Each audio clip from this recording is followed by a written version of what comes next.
Olá, eu sou Graziela Velame, eu sou radialista, jornalista, empresária do ramo imobiliário, da joalheria e ainda por cima sou terapeuta. Então agora vocês entendem porque o nome do programa é Tudo Muda. Porque muito tempo eu sofri com essa cobrança, o julgamento das pessoas, querendo sempre saber o que Graziela era, né? Aquela síndrome de Gabriela que todo mundo tem. Eu nasci assim, eu cresci assim, você sempre assim, Graziela. Pois é, e aí a minha bandeira durante muito tempo, e até hoje, com certeza para sempre, será Tudo Muda, para mostrar e provar para as pessoas que a gente pode ser multi e ao mesmo tempo ter foco fazendo diversas coisas que a gente quer. E hoje eu estou com uma amiga, companheira há muito tempo de trabalho, a Maíra Albano, que é especialista no mercado imobiliário, também é do setor de marketing, é uma pessoa que tem uma influência muito grande na Bahia, dona da imobiliária Real Imóveis, durante tempos aqui em Salvador. Nós trabalhamos juntas e seguimos aí com essa amizade. É uma pessoa que eu tenho muito respeito nesse ramo, uma pessoa de excelência. Enfim, hoje estamos aqui, né, Mai, sendo a minha primeira entrevistada do podcast Tudo Muda. Seja bem-vinda. Oh, meu amor, muito obrigada. Que honra, né? Ser a primeira entre aqui, responsabilidade. Inclusive, que responsabilidade. Amiga, tudo muda é sua cara. Né? É o que você fez e faz. A pessoa que eu sempre falo isso pra você, que vai, que volta, que caminha por todos as profissões, lados e coisas adversas, e você está ali caminhando, se movimentando, vai e volta. E é uma grande parceira do mercado imobiliário. Obrigada. Pessoa que conhece muito de mercado imobiliário, não só daqui da Bahia, né, que ela já esteve por aqui, mas está aí em São Paulo agora bombando. Comecei lá, na verdade, né? Mas que veio para mim. Vim para você na Bahia. Veio de São Paulo. Você lembra, né? Na época da Tecnisa. Foi, você lembra. Exatamente, a gente pode inclusive iniciar falando sobre isso, né? Bom, eu comecei no ramo imobiliário em 2005, não vou explicar agora no momento, porque a intenção é falar com você, isso não vai levar muito tempo aqui explicando por quê, mas uma trajetória de quase 20 anos, em 2013 eu assumi uma das maiores incorporadoras do Brasil, que é a Tecnisa, aqui em Salvador. Né? Eu tive um grande destaque como corretora, premiada e fui assim agraciada por Duarte e que me deu de presente essa responsabilidade de tocar uma das filiais da Tecnisa aqui em Salvador. E agora eu vou falar como eu conheci a Maíra e a surpresa de ser você dentro do setor imobiliário. Quando eu cheguei aqui, que a gente tinha os empreendimentos como o que... Tinha o Antigo Supremo. O Antigo Supremo, que foi um projeto... Você veio para o lançamento do Verano. Vim para o lançamento do Verano. O Verano foi um projeto que foi abortado por coisas assim, enfim, diversas. Aí eu vim para o Supremo, a gente veio resolver as questões do Supremo, que estava embargado, uns processos judiciais, umas loucuras aí. E tínhamos muito estoque, tínhamos muito estoque, né? Graças a Deus, graças a Deus. Porque corretor gosta de estoque. Adoro estoque, a gente vai falar sobre isso também. E aí tinha também o Diamond, né? Que ainda tinha algumas unidades e tal. Verdade. E galera, é o seguinte, tinha duas imobiliárias aqui, que era a Brito e Amoedo e a Lopes. E Maíra, na época, ela era gerente da Brito e Amoedo. Só que ela é uma mulher que é visionária demais, né? Quando ela viu a possibilidade dos ganhos que ela ia ter dentro do Supremo, e ela tinha aquela região ali de Lauro de Freitas na mão dela, porque é especialista focava muito aquela região, ela disse, bom, o que eu estou fazendo aqui? Tudo mudou. E só que o grande impasse era o seguinte, como que eu ia colocar Real Imóveis dentro do produto? Por quê? Porque a Tecnisa tinha contrato fechado com a Lopes e com a Brito e Amoedo. Pronto. E a Real estava focada em Lauro de Freitas. A Real, ela estava focada em Lauro de Freitas, só que a Maíra ainda era da Brito e Amoedo, né? E eu enxerguei um potencial em Maíra tremendo, porque ela era uma mulher assim com convicção daquilo que falava. Não, mas eu não era da Brito e Amoedo no Supremo. Eu era da Brito e Amoedo... Gerente. Eu era gerente da Brito e Amoedo no Verano.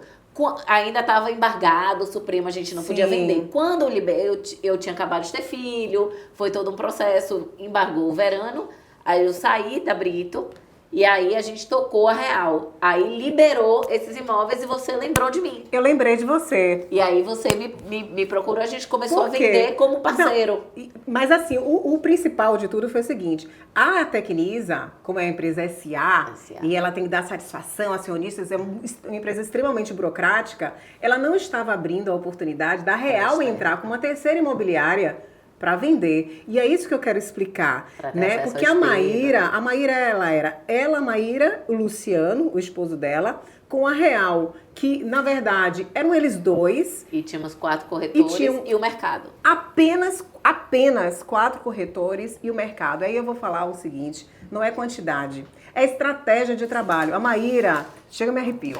Nossa, quando eu falo. Ela deu um show, porque nós tínhamos quantas unidades? 98 unidades no Supremo. 98 unidades no Supremo, a gente tinha mais umas 24 no Diamond.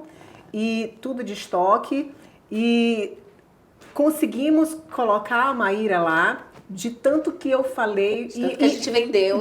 Não, antes de vocês venderam, eu disse, eu tive que assinar embaixo. Você me garante que ela vai dar o resultado? Eu falei, eu garanto. Eu garanto que essa imobiliária vai ser que vai dar mais. Aliás, Maíra é que vai dar mais resultado. E de 98 unidades do Supremo, vocês venderam em torno de 70%, 80% do projeto, sendo uma pequena imobiliária na época. Foi quem mais vendeu o Diamond.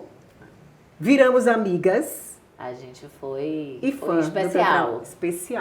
Foi especial porque, na verdade, a gente ali conhecia demais o produto. Eu participei desse produto desde a planta, né? Então, a gente vendeu no lançamento, a gente vendeu ali através da outra imobiliária. Então, fui gerente, fui coordenadora, fui corretora, tudo eu passei pelo Supremo. Então, a gente tinha uma expertise muito grande de lá, né? E quando ele veio ali, depois de passar estava embargado, não podia vender essas unidades. Quando liberou isso... E que nós corremos atrás de resolver isso. Nós corremos atrás juntas, cartório foi um processo grande que a gente sabe conseguiu. Que a gente deu aqui. Né? Muita gente não tinha transferido. Era um BO grande, mas que a gente conseguiu fazer acontecer o negócio. E o mercado me conhecia lá, como referência. Lauro de Freitas, Supremo, não, Maíra. Você já era uma marca. Você já era uma marca. Maíra já era... Na época que a gente nem falava digital, você criou o teu nome, a tua marca... Lá. Analogicamente, a gente pode ver assim, né? Não tinha nada de digital. Não existia. Então, a gente desenvolveu esse processo e o que a gente buscou foi assim. Era uma época que se pagava pouco pro corretor. O corretor recebia ali 1,20, 1,10, o gerente recebia 0,20, 0,15, né? Era um processo de comissionamento mais baixo. E aí, quando a gente conseguiu fazer a primeira coisa que eu falei eu vou ganhar o mercado como? Vou pagar bem pro corretor. Foi isso, é verdade. Né? Que é o grande patrimônio nosso, né? De quem tem imobiliária, quem é gerente, Foi um momento em que os lançamentos foram saindo e aí foi surgindo o que a gente chamava de remanescente. Vamos situar aqui o período, porque esse período foi 2013. 2013 os lançamentos, 2014. 2013 e né? 2014. Fomos até 2016, na verdade, mas a gente está falando nesse período 2013. Foi? Vamos situar aqui o mercado de lançamento em Salvador, como você fala. Veio de 2009, na verdade, o boom veio ali 2007, 2009. Começou aquele Le Parque, Alphaville. E aí foi vindo. Isso. Né? Lançou tudo. 2013, 2014 foram as entregas, né? Dos produtos, 2012. E aí a gente começou a ter o quê? O remanescente, aquele produto pronto, que sobrou, mas que você tinha ali uma poupança, pagou os 20%, você já tem que financiar. A venda era diferente daquele boom inicial que a gente teve na venda, que se vendia a poupança, né? Você pode pagar ali parcelado e você só vai financiar daqui a 2 anos, 3 anos, 4 anos. O discurso muda, né? E aí, naquele momento, eu vim da escola de Marco Figueiredo, né? Que eu falo assim, a Brita Moedo foi uma mãe pra gente. Pra mim, assim, em especial, porque a gente eu aprendi tudo, né? Então, a gente veio de pegar Minha Casa Minha Vida, também foi um momento muito de Minha Casa Minha Vida. E aí, a gente foi passando pelos produtos mais caros e a gente já pegava inclusive, esses produtos que estavam ficando prontos, que ninguém queria trabalhar mais. E era aí que estava a mina de dinheiro, para você ganhar o dinheiro. E aí você visualizou porque ninguém isso? queria, porque o povo ainda queria o lançamento. Mas eu vim dessa equipe, né, de Marco Figueiredo, dessa escola. Quem está me assistindo vai saber que participou dessa escola de Marco Figueiredo, sabe como era a loucura. Marco Figueiredo, Cláudio Cunha, Gustavo Brito, Rosana Camargo. Grandes do mercado da Bahia, né? Grandes professores. Né, pro mercado todo que trabalhou. Então a gente veio ali, Marcos teve essa visão dos remanescentes, ele foi campeão de tudo com essa equipe mesmo que ele montou, que era formado por essa galera mesmo, com sangue no olho, com vontade de vender. Verdade. E que a gente buscava isso, e a gente queria o que ninguém estava querendo. Não existia então a disputa. Ninguém queria. Então a gente focava naquilo e fazia um negócio acontecer. Quando veio esse estoque do Supremo pra gente, foi lindo. E a gente trabalhou na falta. E eu a me gente lembro... buscou a escassez. O que a gente entendia a dor? Eu estava na ponta, eu tratava direto com o corretor. Então, qual era a dor do corretor? Não ser remunerado da forma que ele acreditava que ele deveria ser remunerado. Então, a partir do momento que a gente entendeu a dor do corretor, a primeira coisa que a gente fez foi, quando a gente partiu para o nosso negócio, a gente partiu para buscar os incorporadores e fazer o processo, aqui a gente vai pagar mais. E eu me lembro que vocês pagavam, na época, vocês recebiam bem menos do que os corretores. Isso foi lindo, porque acho que vocês pagavam na época o que ninguém pagava, acho que era 3%.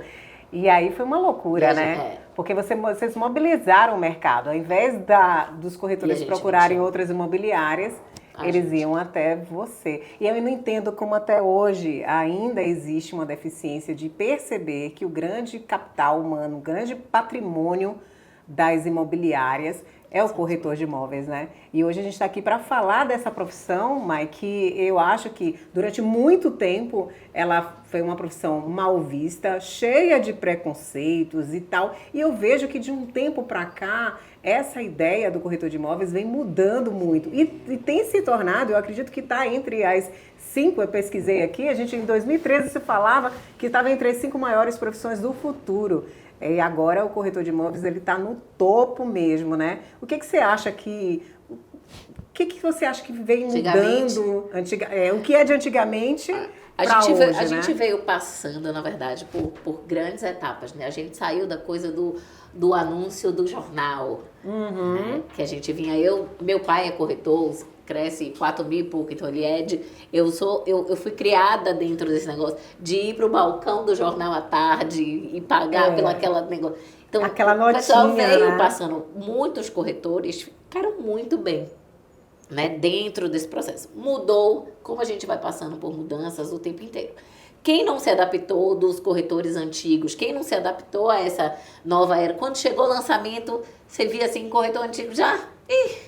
Ou então você não deu pra nada, virou corretor. Era isso. Não deu certo em nada, virou corretor de imóveis. Vai virar A gente tinha até vergonha muitas vezes de dizer que era corretor de imóveis. Como né? assim? Corretora? Autônomo. Você trabalha com o quê com imóveis? Com imóveis. Mas o quê? Né? Com imóveis. Com imóveis, ai meu Deus. Mas a gente veio mudando. Sem dizer que era corretor. Dessa coisa do físico, né? E aí tiveram esse pessoal da antiga que foi se adaptando a esse modelo novo de ir ali para o lançamento, novos produtos, nova forma de captação de cliente. Aí a gente passou pelo processo de panfletagem, de porta a porta, de porta a porta, de ligação, de ofertativa, aquele botava um standzinho, sinaleira. Pegava, eram muitos estagiários, muita gente com muita vontade de fazer o negócio acontecer. Teve gente, porque a corretagem tem isso, todo mundo pode ser corretor. Todo mundo, é uma profissão que abraça todo mundo, né? O funil é bem pequeno. É bem democrático, Mas o funil é pequeno, porque o mercado mesmo seleciona quem fica. É verdade. Né? Porque ou você vai se capacitar, ou você vai buscar o conhecimento do que você está fazendo, você precisa navegar no processo da corretagem. Porque a corretagem não é só aquela venda, você não é um mostrador de sala, cozinha, quarto, varanda. É verdade, né? Você não vai entrar no imóvel e vai dizer assim, aqui é a sala, aqui é a cozinha, aqui é o teto, aqui é como às vezes a gente vê assim, esse armário, ou então a foto que foca no armário. Você está vendendo um imóvel, você está vendendo um armário. Né? Então, assim, todo esse processo, a gente precisa caminhar e entender o ciclo da venda. Por isso que a gente está atualizando o nosso processo, porque a gente demorou até, né, diante de tantas... Uma pausa na caveirinha. Ai, tá caindo aqui mais podcast, é uma coisa que tudo pode, né? Pode. Tudo bem. Depois eu pego um pano com o João ali. A gente veio passando por essas mudanças e agora a gente atualizando o processo de site, de colocar a cara mesmo no negócio. Aí eu falei, que frase que a gente vai usar, né? Então assessoria especializada do crédito às chaves, porque o que a gente precisa entender é, não adianta você pegar o cliente que ele diz que quer um apartamento de R$1 milhão e quando você vai lá e leva ele em 5 apartamentos de R$1 milhão. Só que ele não tem capacidade financeira de pagar nenhum de 500. Mas a culpa é sua que não perguntou. É isso que ia entrar. A culpa é sua que não selecionou, Exatamente. que não sabe perguntar, que foi dar um passeio com o cliente. Pois então, E o medo, venda, né? Às vezes tem isso. Que tem que tocar né? nisso, Às vezes você, a pergunta, essa primeira entrevista, óbvio que sem ser invasivo demais, né? Porque isso você vai tratando ali aos poucos, vai vendo. Mas a gente precisa iniciar a venda do imóvel de trás para frente. É verdade. Quem não entender isso, tá fora. Vai ficar dando rolê em pingo d'água. E vai ficar dando rolê com o cliente. Às vezes tem cliente que quer passear. Pega o corretor e vai rodar aí para conhecer os produtos. Entendeu? Mas a gente precisa vir do final. A gente precisa primeiro saber, vai financiar? Já olhou o crédito? Como que está esse processo do crédito? Já viu? Pronto, a partir do momento que a gente viu o valor de crédito aprovado, a gente vai fazer a composição do imóvel que você pode comprar. E a partir daí, a gente vai buscar o seu imóvel. Ou seja, você entender primeiro o cliente para depois você fazer todo um processo de consultoria para finalizar a venda. Para você começar a busca do imóvel. Para você começar Porque a busca do senão imóvel. você cria encantamento, você cria tudo naquele imóvel de R$1 milhão, só que ele só pode comprar um de 400, de 500. E aí ele vai querer o de R$1 milhão por 400. A gente recebe aquele pedido assim. De R$1 milhão por 400 mil. O cliente mandou pra gente assim, ó, eu preciso de uma casa em Vilas, pode ser ali na região de Lauro de Freitas, pode até ser Abrantes, mas eu preciso que ela tenha piscina, área gourmet, um espaçozinho de quintal, alguma coisa 3 assim. dormitórios ou 4, né? Pode até ser 2 suítes ou mais, mas que seja solta. Não geminada, né? Não, que seja fora de condomínio. Tá, então, entendi. assim, falei, esse produto não existe desde 2008. Não tem mais. E você fala, porque tem que dizer, tem que situar o cliente. O que eu posso dizer, para aí, até 350 mil, inclusive. Tá, o limite é... O limite é 350. E você tem que achar. É 350, quando ele achar, ele me fala que até eu tô comprando essa casa. Não existe. Então, às vezes, é o nosso papel ser ruim nisso, né? Ele ainda vai falar, como que não existe? Mas aí você vai dizer, você pode ir pro mercado, você não vai achar, é um produto que não existe. Aí tá a profissão do corretor, né? E aí essa tá consultoria a gente colocar ele na realidade do que ele pode pagar. Ou então, não, eu financio. A regra básica, assim, mais ou menos, a cada 100 mil financiado, 1.000 de parcela. E aí você vai ver, para você ficar bacana, não, eu consigo financiar 400 mil. 400 mil dá uma média para baixo ou para cima aí de 4 mil de parcela. Tá bacana para você? Tá. Mais 20%, 480 é o valor aí que você vai precisar ter em média. Fora a você vai ter uma coisas, parcela né? de 4 mil. Não, eu tenho que ter uma parcela de 2. Para você ter uma parcela de 2, você só financia 200. Mas não tem imóvel de 200. É a mesma coisa de quando o pessoal fala Minha Casa Minha Vida. Porque eles querem esses apartamentinhos pequenos e que... Mas o que tem. O que pode no momento. E depois você faz um upgrade que encaixa naquela hora. O corretor, ele precisa perder o medo de falar isso para o cliente. Você falou da questão do medo, né? Mai, eu acho que é uma profissão que é muito complexa, né? Porque a gente lida com pessoas o tempo inteiro, motivações diferentes de Com cada um que sonhos. vem, com sonhos e de uma série de coisas. Só que antes, o corretor de imóveis, ele também tem os seus bloqueios, os seus sonhos, as suas questões. Então, o corretor de imóveis, ele precisa, ao meu ver, entender primeiro sobre a profissão, se situar, bom, eu sou corretor de imóveis, né? E antes de tratar a si mesmo, tratar do imóvel, tratar com o cliente, tratar a si mesmo. Eu acho que o autoconhecimento nessa profissão, ela é crucial. Porque Sim, até a gente cada vê você vai ter uma atitude a atitude diferente. E a gente vê que corretor de imóveis eles perdem muitas vendas por causa do medo, dos seus bloqueios, da ansiedade, acima de tudo, né? Não escutar o cliente, entender o que o cliente quer e vai atropelando as informações, passando tudo, passando o preço, passando todas as informações. Passa a tabela. Passa a tabela, passa inteira, inclusive, não é? Nem o fluxo, que também não deve, mas Tabela toda. é a tabela toda. E depois ele fica ainda achando que o mercado está ruim, que não vendeu, que o cliente não responde, não é verdade? É verdade. Então, tem muito isso de ser lançado no mercado sem estar preparado. Na verdade, é aquela coisa assim, a gente vem dessa... O pessoal quer atropelar as etapas, né? Hoje, a pessoa entra como estagiário e ela já acha que ela sabe fazer tudo. Ela já quer ganhar como corretor de imóveis, ela já quer fazer tudo. Ela não quer... Poucos estão ali para aprender. Eu digo assim, quem está entrando no mercado hoje é muito importante você entrar numa imobiliária, num negócio que te treine. Pegue alguém que te treine. Tenha um tutor que te treine. Que te mostre ali, que te treine no produto, que te mostre exatamente o que é vou entrar aquele num assunto produto. muito polêmico. Vou entrar num assunto muito polêmico aqui, que me desculpem as grandes imobiliárias, construtoras, grandes...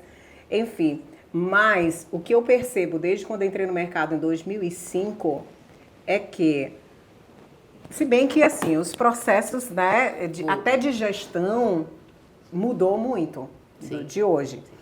Mas os próprios gestores, eles estão muito preocupados em encher a equipe de corretores e pouco treino. E soltar no mercado. Soltar no mercado. Então, assim, pega o corretor de imóveis, coloca lá, ou ele com experiência, você tem experiência, ok. Você não tem experiência, tudo bem. Mesmo com experiência, ele já vem cheio de vícios no mercado, falta de conhecimento e uma série de questões pessoais, enfim. Então, joga ali o corretor, entrega uma lista, que eu posso falar aqui, que é uma lista fria, vamos falar real, né? Uma lista fria, oferte, ligue, exatamente, passadas várias vezes, entrega aqui um monte de panfleto, vamos panfletar e vai pra rua. E não tem direcionamento, não dá nenhum direcionamento e treinamento constante para esse corretor. Tô errada? Não, na verdade... Não vou falar de todos, mas a grande maioria. Na verdade, é que assim, hoje o pessoal tá indo, né? Todo mundo que entra na corretagem que fala de... Vai para uma grande imobiliária, para uma pequena imobiliária, para uma construtora, para uma house, porque lá vai existir o treinamento de produto. É importante. E quando você tem foco naquele produto, quando você tem foco naquilo ali, você vai pegar... Não adianta você querer achar que você vai fazer a mesma coisa que quem tem 10, 15 anos de mercado. Exatamente. Hoje faz, você não tem como ter esse resultado agora. Mas o que acontece? Volta-se essas coisas do stand, né? Que a gente sabe que hoje, antigamente, o stand era a bola da vez. A gente chegava a ter plantão com 30 corretores e rodava. Quando o Greenville foi lançado, que eu trabalhei na época da Agra, depois Agri, depois PDG. Vamos situar o público aqui de Salvador, público do mercado de Salvador. Que ano? 2009? Ah, em 2009. 2009, 2008, se eu não me engano, que aí eu entrei em 2009 e aí já tinha o stand, já tinha lançado o Ético. Aí não tinha entregue, tinha lançado. Aí eu participei do lançamento do Atmos, que foi o segundo. Então, assim, nessa época, você tinha 40 corretores de plantão, plantão rodava, o último atendia telefone. Então, ali era o lugar, ali estavam os bons corretores. final de semana, era a galera de VGV alto, era a galera que fazia. A gente ficava ali tentando ver o que aconteceu. Eu tinha acabado de entrar pro mercado, mas eu estava ali presente para aprender. E a gente aprendia muito, né? Verdade. E ali era aquele momento. Hoje, o corretor que vende, o corretor que tem, que gira, que faz tudo, ele não tá mais em plantão nenhum. É verdade. Mas você precisa ter isso para os incorporadores, para quem tá ali, né? Então, você pega esse pessoal e aí a gente tem a figura do coordenador, que é quem entende produto, e tem o rodízio desses estagiários, porque o plantão ele precisa rodar, porque o incorporador ele tem lá aquele negócio. Agora, vai gente para cobrir plantão, né? Às vezes a gente fala tomar conta de stand, É. mas assim, aparece gente, hoje as pessoas estão muito no digital. É isso aqui que faz a diferença no negócio. A pessoa que chega aqui, que coloca a cara, que faz e que gera o lead, que aí a pessoa pergunta e a partir dali você leva o seu cliente debaixo do braço, você leva ele para qualquer lugar. Você qualifica ele, você né? tem ali o seu cliente debaixo do braço, você não precisa ficar lá esperando ele. Aqui, quando você está fazendo suas ações ali do digital de qualquer lugar que você tiver, você pode estar na praia, você tá trabalhando e recebendo lead de qualquer coisa, de qualquer produto que você poste, né? Então, quando você tem ali, aí a gente vira que o nosso Instagram hoje é a nossa vitrine. A gente tem o site, a gente tem hoje os portais, né? Muita gente fala, a profissão de corretor vai deixar de existir. Não, a profissão de corretor ela não vai deixar de existir, porque existem trâmites, a não ser que a burocracia do Brasil pare de existir. A não ser que a burocracia do Brasil pare de existir. Por que eu te digo isso? Porque hoje a compra de um imóvel, principalmente quando a gente trata de avulso, né, quando a gente trata do imóvel usado, ela passa por um processo todo. Você precisa analisar documento, você precisa ter uma pessoa ali que te oriente. Às vezes a pessoa fala, eu não vou pagar 5% para o corretor, mas paga 20% para o advogado. É verdade. Lê o contrato. Fazer o processo, o advogado cobra quanto? 20 no mínimo, né? Mas a gente tem o know-how e a capacidade de mostrar para quem sabe. E é por isso que eu digo sempre, você precisa conhecer o caminho da venda. E como se sentir corretor? Para aquele corretor que está trabalhando, mas que ele ainda não incorporou a profissão. Ele entrou no mercado, ele tem um tutor, ele que orienta ou nem tanto e tal, e que você sente que a pessoa não tem resultados ainda porque ela não acredita nela, porque ela não assumiu a postura do corretor de imóveis. Como é que tem que ser um corretor de imóveis para você? É foco. O corretor de imóveis, ele precisa estar focado na venda. Focado, não é nem focado na venda, não, minto. Ele precisa estar focado no que ele deseja. É o primeiro ponto. É ele olhar lá e falar assim, eu vou vender isso daqui. A gente tinha muito isso, né? Não, teve uma época de venda que eu fiz o DNA Vendas, na época a gente trabalhava com a PDG. Eles fizeram um treinamento maravilhoso. Ainda existe, inclusive, o pessoal da Eles fizeram DNA. um treinamento maravilhoso, assim, que eu era estagiária, não sei se eu já tinha tirado o crédito, estava participando do plantão, lá no Colina, lá em cima, no Colina Piatã, Colina lá Piatã de Colina, Piatã, né? ou de lá de cima, do Flex Piatã, a outra parte lá da Orlando Gomes. E aí eu fiz todo o passo a passo do treinamento. E nesse dia eu vendi. Porque é você conduzir, é você se informar, é você fazer a pergunta certa, você precisa mesmo, saber, né? O que perguntar para o cliente. Porque senão você fica solto. Se você não faz a pergunta certa, você não tem a resposta, você não consegue conduzir. Aí você vai chamar o seu coordenador para fazer o processo. Mas isso não parte de uma segurança pessoal? Quantas pessoas entram na corretagem tão inseguras, precisando de dinheiro, uma vida financeira destruída, relacionamento, a gente sabe tanto. Achando que vai ser ali a solução. A solução. Só que se ela focar no problema que ela está vivendo, ela não vai conseguir vender. É isso aí. Porque é o focar foco na solução. Sempre será o foco na solução. Acreditar, é entender como o negócio funciona. Porque assim, não existe, óbvio, ainda tem uma fórmula mágica.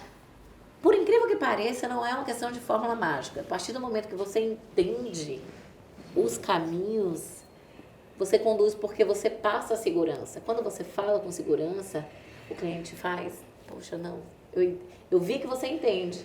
Ô Mai, hoje existe, no mercado de São Paulo, né? A gente sabe que o digital hoje é que está dominando tudo. Aliás, qualquer área hoje, se você estiver fora do digital... Se uma empresa não tiver no digital, ela pode ter a melhor loja física, as pessoas não vão lá. É verdade. Ainda mais depois da pandemia que as pessoas aprenderam a comprar de casa. Então hoje as pessoas compram papel higiênico de casa. Qualquer coisa. Qualquer As pessoas coisa. estão com a Roupa, cara ali na smartphone. As pessoas compram roupa. Sapato. Que antigamente Eu ninguém não consigo imaginava. imaginar comprar um sapato pela internet. As pessoas não imaginavam. Como assim? E se a roupa não cair bem? Não, as pessoas compram. Compram. Se não cair bem, elas vendem. Aí elas botam lá, não ficou bom em mim, mas e você pode ficar. Vai lá para um enjoei, para outros. E hoje você tem a lojinha sua que pode ser virtual. Hoje e as pessoas vão atrás de você para você comprar. A concorrência está muito grande. Os corretores também, os corretores, como você já falou aqui, de antigamente. Vamos falar antigamente? Não, que estão no comecinho. Lá, vamos falar de coisa de 20, 15, 10 anos atrás, que já descobriram também, ou se atualizaram, descobriram o digital e tal, e já estão sozinhos, soltos, correndo, ganhando muito dinheiro, investindo em tráfego pago. Mas hoje existe uma grande dificuldade de você montar a equipe de vendas. Não sei como é que está aqui em Salvador, mas em São Paulo se monta as diretorias, né, com suas gerências, os gerentes captando os corretores de imóveis, né? E antigamente existia uma lealdade também muito grande dos corretores de imóveis com as próprias imobiliárias, as construtoras, enfim, com os projetos. E assim, essa mudança está acontecendo e até os próprios gerentes estão abrindo mão, inclusive, dessa fidelidade dos corretores com os produtos, porque senão hoje eles perdem os corretores, né? Então, como é que você vê esse mercado de gestão do mercado, desses gestores do mercado imobiliário? Qual o conselho que você daria hoje para você manter esses corretores junto com você, sem perder para a concorrência? Não tá fácil. Não tá fácil. Essa é a pergunta do milhão. A pergunta do milhão. A gente vai se ajudando aqui a responder. Foi feita neste momento. Pois Quem tiver essa resposta... Porque, na verdade, assim... Eu tenho uma ideia, depois a gente vai debater sobre isso. A gente fala isso. Mas, assim, hoje na corretagem, eu não vejo os corretores, os meus... Assim, o que eu conheço hoje do mercado, como concorrentes. Eles não são meus concorrentes. A grande sacada e mudança de visão é essa. Antes, a gente era meio que programado para... Quem é lá do outro é concorrente, não fala, não, né? Você não interage muito com isso, somos equipes rivais, e era colocado muito isso, e era um negócio interessante, porque aí um ficava chamando a equipe do outro, né? Um chamando a equipe do outro, e aí venha pra quê? Que eu te pago isso, eu te dou uma coordenação. Nossa, totalmente antiético. Falava de ética, mas totalmente... É guerra. Todo mundo tava lá buscando VGV, buscando incorporador, buscando janela de plantão. Então o negócio era uma loucura e você precisava ter gente que ficasse lá. Que tesão isso tudo, né? Era uma loucura. E era uma loucura bacana, né? Verdade. Era uma disputa legal. Era um negócio bem maluco. Né? Bem maluco, assim, era muito grito. Isso fazia grandes amizades também, né? Muita briga. Muita briga. Era uma loucura, muito grito, muita coisa, e todo mundo saía de lá com sangue no olho, ou com muita raiva, e vendia porque tava com muita raiva. Eu vou mostrar pra esse filho da mãe que não é nada disso que ele tá falando. Era um desafio mesmo. Ou a pessoa já saiu de lá falando, não quero nunca mais ver, vou desistia da vida. Verdade, Então, assim, ali só os fortes permaneceram naquela fase, né? Quem veio da escola de Marco Figueiredo, então já sabe. Mas, assim, hoje os corretores precisam enxergar o outro como parceiro, porque hoje não existe concorrência. Os corretores não são meus concorrentes. Todos os meus são parceiros. Então, assim, hoje é muito mais importante eu ter um leque. Hoje a gente tem lista de transmissão com uma galera que a gente sabe que vende, quem foca tal lugar, quem é corretor bom. A gente tem listas de transmissão, porque eu passo todos os meus imóveis para que eles anunciem no portal Independente dele. de você ter uma equipe enxuta, fechada e colocando ali. Então, abrir esse leque para o parceiro. Pro parceiro. O meu parceiro é a divisão. Mas eu dou o meu imóvel, não existe mais aquela coisa de tipo assim, ai não, eu quero a exclusividade. Hoje, isso inclusive é uma coisa muito interessante, porque assim, a gente tem a exclusividade de venda de um imóvel. E eu falo isso sempre para o proprietário. Hoje você está me dando a exclusividade porque você vai tratar comigo. Eu vou tratar com todos os parceiros do mercado. O seu imóvel não vai estar comigo. Só com você. Nossa, é uma grande sacada. Isso o seu imóvel vai estar sendo anunciado por toda a audiência, de todos os corretores. Vai estar sendo visto pela audiência de todos os bons corretores que têm foco nisso daqui. Ótimo. Eu vou abrir um adendo aí nessa sua fala para chamar atenção para as pessoas que isso é um treinamento. Isso que você está falando é uma ideia, uma sugestão que você está passando do teu conhecimento, da tua expertise, e que muitas vezes as pessoas não sabem comunicar isso. Então, assim, verbalizar é aquilo de saber falar a coisa certa para que o cliente entenda. Não quero dar exclusividade, mas você não está dando exclusividade para mim. Que ótimo. Agora tem só um detalhe, ao invés de você tratar com 10 corretores, você vai tratar com 1. Eu vou tratar com 50 corretores. Todos os corretores do mercado que estão ali comigo vão receber o seu imóvel, vão anunciar nos seus portais, nas suas coisas. O imóvel não vai estar sendo anunciado apenas por o alcance estar menor. Não, o alcance vai ser, mas você vai tratar comigo e eu vou tratar com os meus parceiros. Maravilha. Maravilha. Então, hoje, o que você diria hoje, então, para esses gestores que estão, assim, focados no problema, vamos falar assim, de colocar corretores na equipe e não estão conseguindo enxergar uma nova forma de se trabalhar e ter esses parceiros com eles? O corretor não fica na equipe sem remuneração. Ideal. Concordo. Né? Concordo. Então vamos lutar por mais remuneração, né? Ser mais remuneração remunerado. For aquela coisa de 1%. Concordo. Vai ficar quem está entrando para o mercado, porque é interessante. Você vai conhecer, você vai ter treinamento, aprendizado. Você vai saber como funciona. Mas corretor que tem o seu cliente, pega aqui seu cliente debaixo do braço. Na luta, no suor. Vai levar para o seu produto para receber 1%? Ele não vai. As grandes construtoras em São Paulo estão pagando... A não ser que o cliente diga para ele, não, eu quero lá. Estão pagando 2% para o corretor, que trabalha dentro da house, né? Porque aí eu acho pouco. Eu acho pouco. Mas porque às vezes também tem aquele detalhe de quanto o incorporador paga, né? Tem isso. Nem todos os incorporadores remuneram dentro uma coisa muito mais complexa. É muito mais complexo. Você tem que ver números e vamos tomando enquanto a gente vai falando. Seu copo tá vazio, tá cheio, como é que é? Já. Gente, ó, João, esse aqui, ó, o João nos patrocinou essa caveira, mas olha, não tá muito funcional isso aqui não, porque a gente tá colocando isso aqui vai sujando tudo, e vai podcast assim é uma delícia, né? Porque a gente tudo assim no improviso, né? Vem aqui, minha amiga, que eu sei que você gosta de vinho, né? Escolhi uma safra boa aqui pra você. Maravilha. Peraí. Conta aí uma curiosidade, assim, pra gente, do que vocês já passaram, engraçada, enfim, algo interessante, tanto de corretor como dos próprios clientes, né? Não.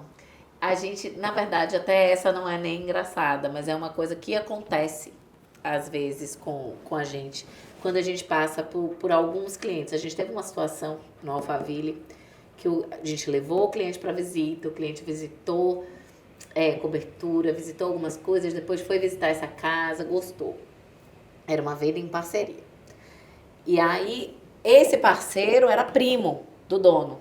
A gente foi lá, fez material, o cara também atendeu o cliente junto, o Luciano estava, né, junto com esse proprietário, com o cliente amou.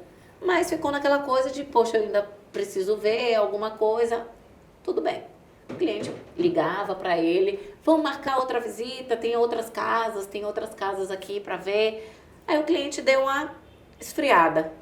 Aí deu 1 semana, 2 semanas, Luciano mandou um negócio para ele de uma outra cobertura que ele tinha gostado. Aí ele fez, Luciano, eu comprei aquela casa que você me mostrou. Ai, meu Deus. Aí Luciano fez, como assim você comprou a casa que eu te mostrei? a ca... Tipo, como? Nossa, Fui na eu. hora gela, né? Na hora você tem vontade de chamar o cara de muito bonitinho. É. Né? E aí você respira fundo e você fala assim, peraí que eu preciso entender. Não, eu fui lá. Se você não comprei naquela hora que você... Tipo assim, porque o cliente ele não entende regras de mercado algumas vezes Isso. e muitas vezes o cliente é escroto mesmo. Né? Então assim, ele fez, eu fui lá com outro corretor. Aí ele fez, mas como? Se você foi lá, que ele foi atendido por mim, com o proprietário, não sei o que, aí acionou o parceiro. Acionou o parceiro que era primo do proprietário. Falou. Aí o parceiro ligou e falou, como assim? Você... não, ele veio aqui... Mas como você atendeu? Você sabia que quem estava atendendo ele era a gente. Mas veio... Né? Aí começou a tirar de tempo e a gente entendeu o seguinte, nesse processo. Ele marcou com outro corretor para ver outra casa no condomínio. O corretor finalizou o atendimento, foi embora e ele ficou no condomínio. Ele foi lá, bateu na casa e conversou com o proprietário. E o proprietário, para dar desconto, tirou quem? Tirou. Aconteceu já comigo isso, uma coisa... Né? Mas era uma coisa que a gente tinha ali, uma coisa que a gente não pode ter, que na verdade é dar aquela relaxada, porque, tipo assim, é família do seu parceiro, né? Como assim? Ele não vai ser escroto com o primo dele. Mas foi.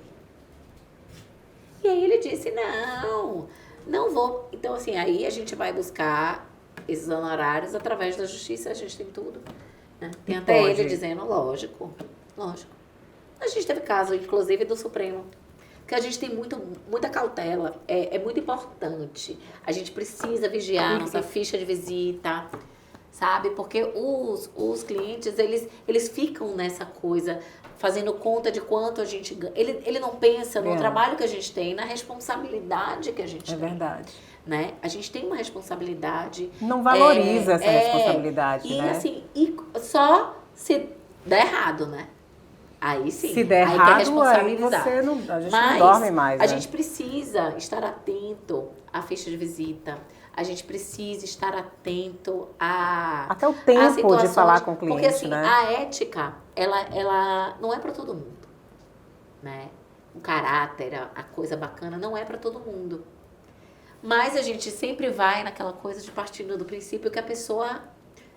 Do que a gente acredita, na verdade. Do que a gente do que a gente faz pro outro. A gente parte do princípio dessa reciprocidade, de que eu não vou passar por cima do meu parceiro, eu não vou ligar pro cliente do meu parceiro, eu não vou vender sem avisar o meu parceiro. Sabe? É uma coisa que não existe. Veio através dele, vai ser através dele.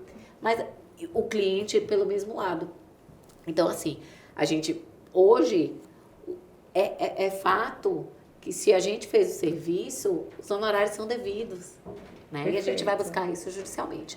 Mas... Eu acho que o corretor ele já começa a se compreender a partir do momento que ele conhece os seus direitos também. Sim, porque quando ele é jogado, ele faz o TTI lá, o curso, e ele é jogado em uma construtora, enfim, ele é cobrado para vender. Falho. Ainda é muito falho. Nosso então, curso assim, por mais que seja humano hoje, ainda é muito falho. A cobrança da venda, ela é... O tempo inteiro, o corretor, ele não sabe que é uma profissão de médio e longo prazo. Sim. Ele tem que ser lapidado, ele tem que ter um conhecimento profundo.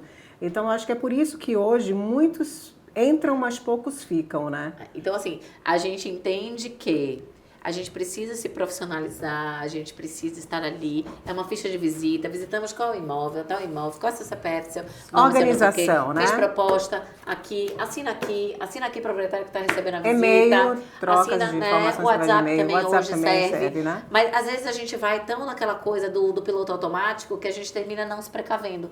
E aí a gente é sempre a corda mais fraca, né, dessa história. Porque eles fazem, vendem, e pronto. E tudo bem, não tem responsabilidade. Não tem problema você ir lá e comprar direto com o proprietário, não tem problema nenhum. Mas não use o trabalho de ninguém. É verdade. Porque você só soube que existia esse imóvel disponível para venda porque um corretor anunciou ele. Porque você veio com o corretor.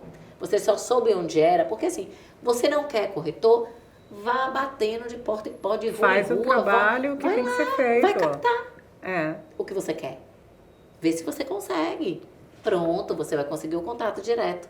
Ele não entende que a busca do corretor é encurtar esse caminho, né? É você dizer o que quer e eu vou te dizer o que tem disponível no mercado. É o nosso trabalho. Né? Dizer o que está ok, o que está livre, o que está disponível. E como é que esse corretor, esse cliente busca o corretor certo para essa busca? Porque ele também está lá sendo bombardeado, por exemplo, hoje na rede social, com vários anúncios. A gente já estava conversando aqui em off sobre isso, né? Que hoje não muita precisa gente ser bom sem corretor. Não, muita você gente precisa ser bom no digital. Você precisa ser bom no digital. Às vezes uma mentira contada 1000 vezes vira uma verdade, né? Exatamente. Você vê várias pessoas sem experiência, sem entendimento, mas que falam muito bem, que tá comunicam muito bem. Mas será que entende do processo? Né? Então, assim, são perguntas básicas. Também fazer a pergunta para o importante, corretor, né? Vamos lá. Na verdade, é muito importante que você sinta segurança na compra de um imóvel. Então, você precisa estar ali vendo toda a documentação do imóvel, toda a documentação do proprietário, né? Vendo as documentações atualizadas. Você precisa ver processo de condomínio. Hoje tem muitos parênteses que precisam ser vistos e um corretor que sabe fazer isso. Tem um corretor que não vai entender de documentação e que vai passar isso para um despachante. A grande maioria, a gente não tem muitos corretores que entendem de documentação. É uma área muito difícil, né? É uma área mais complicada. Muito complicada. É uma área muito mais burocrática. Muito burocrática, mas que você pode não fazer, mas você precisa compreender. Para você saber indicar, para você saber como fazer, para você saber delegar para o despachante. Não, aqui a gente... E aí, tá caminhando dessa forma, é aqui, é assim. Então, você precisa saber. Mas você precisa compreender. Você precisa compreender. Inclusive, cobrar o honorário com relação a serviço de despachante. Eita, Maíra, a gente Né? é tanta... É muita conversa. Tem uma coisa que eu quero falar com coisa. você, que é uma coisa que eu vou discutir muito aí em conteúdos na rede social, né? Sobre a questão de técnica de vendas. A técnica existe, a técnica não existe, tem muita gente ensinando a ter técnica, porque aí os atendimentos hoje se tornaram muito no WhatsApp, os clientes não querem falar no telefone, Coisinha prontinha, né? ali e tal. Mas eu acredito também que a técnica, sem o conhecimento, sem o tempo de trabalho, sem a expertise, ela pode ser lançada de uma maneira muito solta, avulsa, e não tem um retorno que, de repente, o profissional esteja esperando, né? O que você entende de técnica de vendas? O que você acha dessa questão de técnica de vendas para o corretor de imóveis? Eu acho importante. Na verdade, nosso mercado ele é tão bom, sabe? Que até quem não entende nada tá ali no lugar e passa chegou aqui, recepcionou o cliente, apresentou o quarto, varanda, cozinha, o decorado, sentou, chegou o coordenador para fazer o processo. Essa facilidade não faz com que ele não entenda o que o processo não necessariamente é assim, que na maioria das vezes não é assim. Esse processo cria a muleta. Né? E a partir do momento que você tem a muleta, você já relaxa. Você só vão ter, mas vai ser assim, por isso que eu digo, a corretagem ela é maravilhosa, mas ela tem um funil. E dentro desse funil vão passando poucos. Como diz, a porta do céu é larga, mas é estreita, não tem um negócio desse, né? Então, assim, ele vai aperfeiçoando. E aí, para cada nível que você vai passando, para cada nível de atendimento, para cada nível perfil de imóvel, para cada processo, você vai ter que passar por um funil. E aí vai ver se você está apto a passar por aquele funil ou se você está apto a ter muleta. E aí você pode passar 20 anos de carreira dentro de estande. Conheço gente. E que não tem constância de venda, né? Não. Que pode ter constância de venda, porque o mercado é isso que eu tô dizendo pra você. O mercado, às vezes, é tão bom que você tá dentro de um lançamento que você tira pedido, que se vende. Um projeto que se vende, né? Um projeto que se vende. Então, sem técnica. Ou com técnica. Vai ter gente que vai buscar o aperfeiçoamento. Vai ter gente que vendo Tudo Muda, da inquietude, do processo, e que quer fazer aquele negócio acontecer, quer melhorar. E vai Mas ter gente que quando, não. quando eu falo de técnica, aquelas fórmulas prontas Sim, eu de acredito respostas para no WhatsApp, respostas prontas, Pro enfim. inicial, na conversa inicial, sim.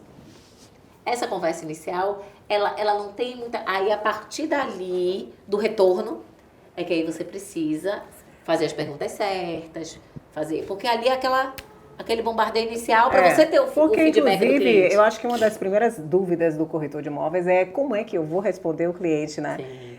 Ai, meu Deus, me perguntou... Meu Deus do céu, eu tenho respondo o amigas quê? entrando no mercado, eu tenho amigas entrando no mercado agora, assinei carteira de estágio, que eu fiz tudo, e que aí É o dia inteiro no WhatsApp. Amiga, eu respondo o quê? Printa a tela e me manda. E aí, o que eu respondo? E aí eu mando. Desesperadamente. Aí eu mando, você responde assim, assim, assim. Peraí. Aí, ai, meu Deus, perguntou isso. E agora o que eu respondo? É, muito legal. E aí vai. Eu passo vai por isso aprendendo diariamente, sabe? E já tá se desenvolvendo, porque vai buscando outras coisas. Porque tem gente que vai buscar. E tem gente que vai continuar com muleta. A gente tira aí pelo mercado das grandes. A gente tem lá ainda pessoas que permanecem dentro daquele mesmo contexto de 10 anos atrás, quando o mercado já mudou. Mas as pessoas se acomodam, tem gente que não. E o que você diria hoje? Não, gente, é tanta coisa, é tanta pergunta para fazer. Deixa eu ver aqui se eu anotei Você algum. lembra? Eu acho que a gente falou já de desafios, de superação. Vamos falar um pouco de superação? Fala um momento difícil da tua carreira. Já passou por algum motivo? É que o corretor gosta de saber, assim, sem vender, né? A gente precisa... Isso aí é um ponto importante para falar. Sem vender, a gente... Porque corretor ganha por ano, né? A gente tem bem essa coisa. Corretor que acha que é mensal, né? Ou então tem o corretor que ganha e aí vai viajar.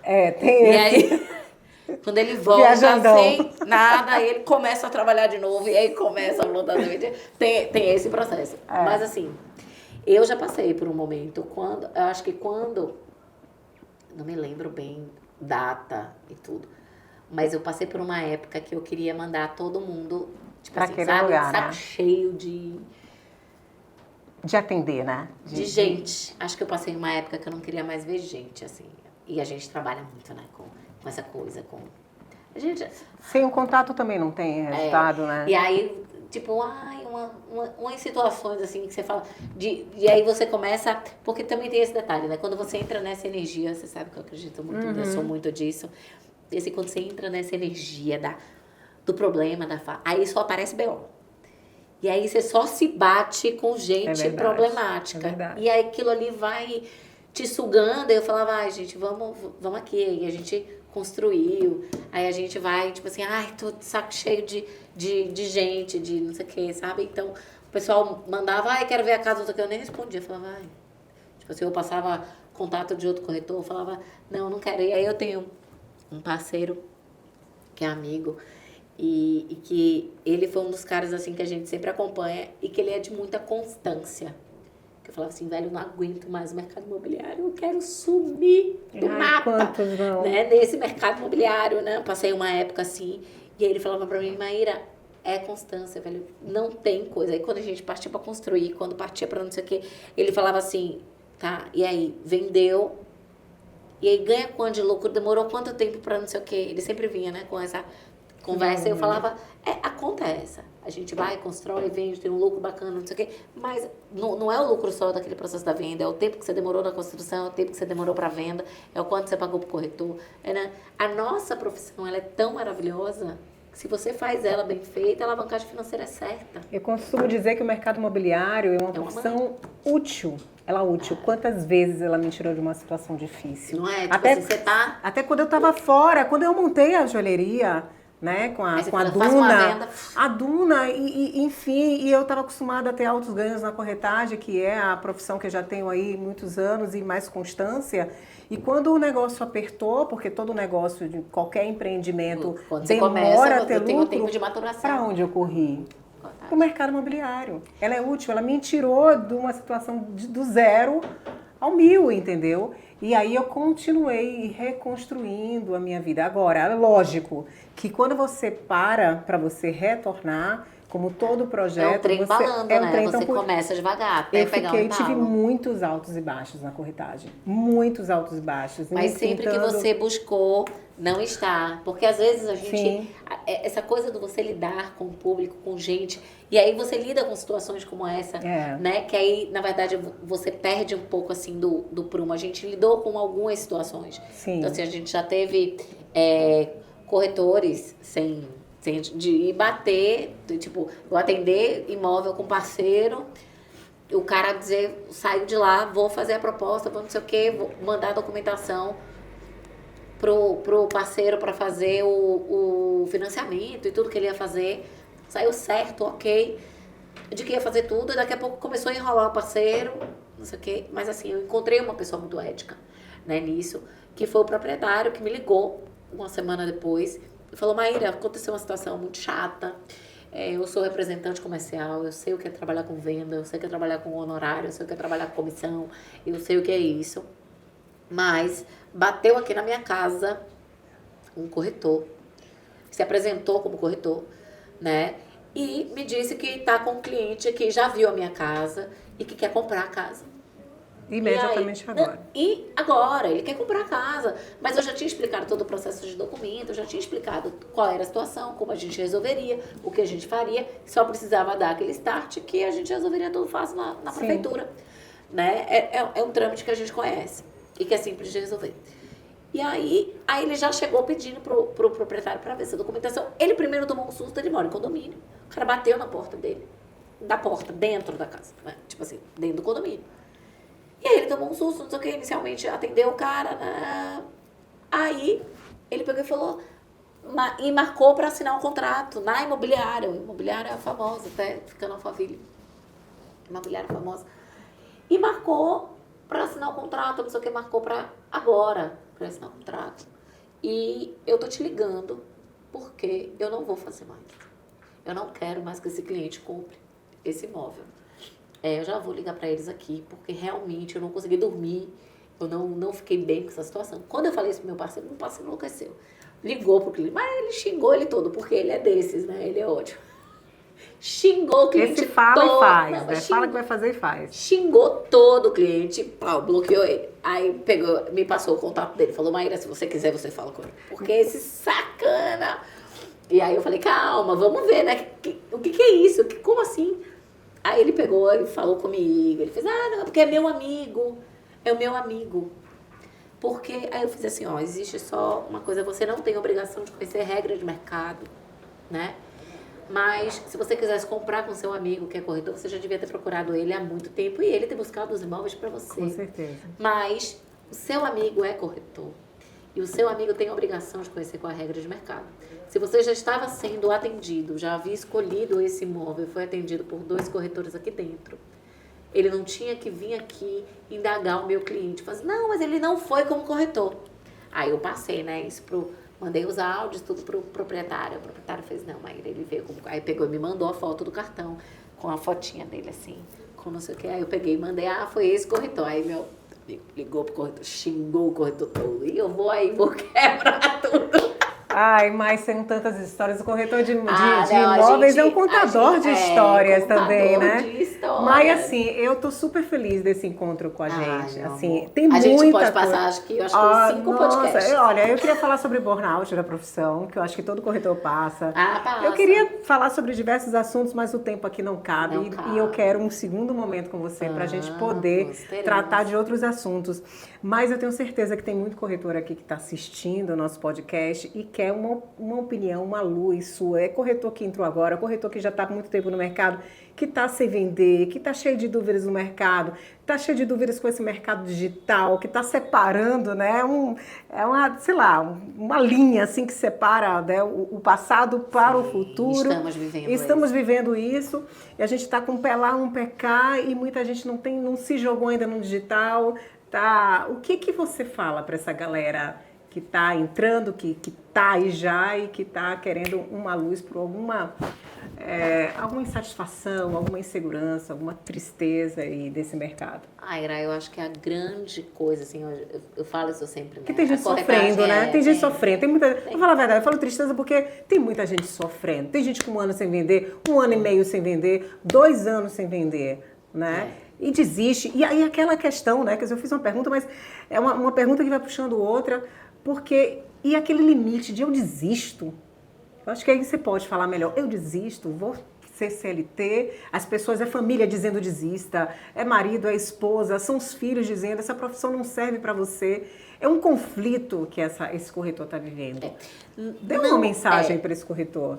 Assim, eu costumo dizer, né, que a corretagem é uma mãe, assim, eu me encontrei na minha vida na corretagem.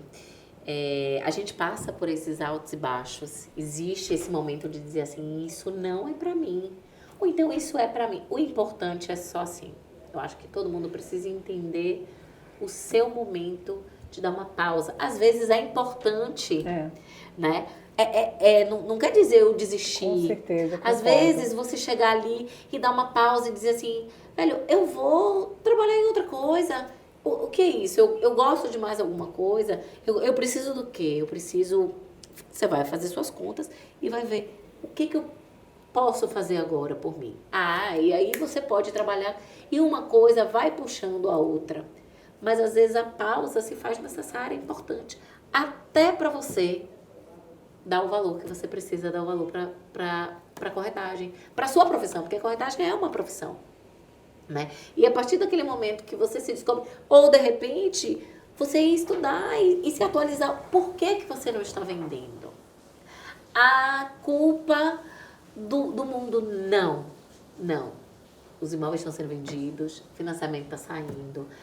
Se você foca no problema do governo, da economia, do ET, de todo mundo que vai entrar aqui e vai invadir, da inteligência artificial que vai comer todo mundo, você não muda nada disso. Você só muda você. Eita, a gente terminou falando de mudança, né? Você só muda você. E Mas tudo muda. Até uma situação difícil muda para uma situação às melhor. Vezes é importante a pausa. Importante. Ai, mãe, tô feliz. Vamos brindar, né? Vamos encerrar brindando? Peraí, ó. Vamos limpar aqui. Vocês não ligam não, né? É o nosso primeiro episódio. Né? E a gente está encerrando com sucesso. Amém, amiga. Muito sucesso para nós.